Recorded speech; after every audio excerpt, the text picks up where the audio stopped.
You ask Tiger to calculate. This deals with finding the midpoint between 2 points. The midpoint between the 2 points is 26, negative 70.5. Let's solve it step by step.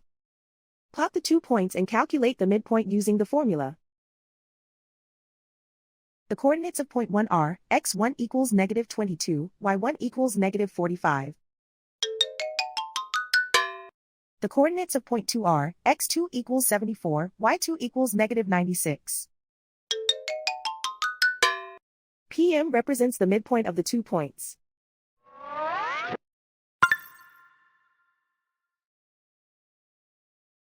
Use the x values in the midpoint formula to find the midpoints x. x1 equals negative 22. x2 equals 74. Simplify the arithmetic.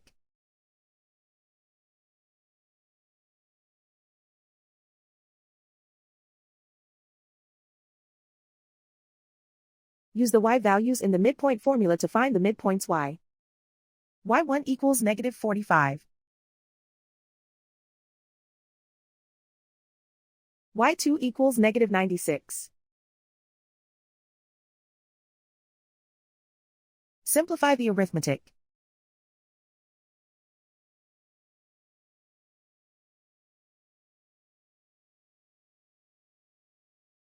And so, the midpoint is 26, negative 70.5.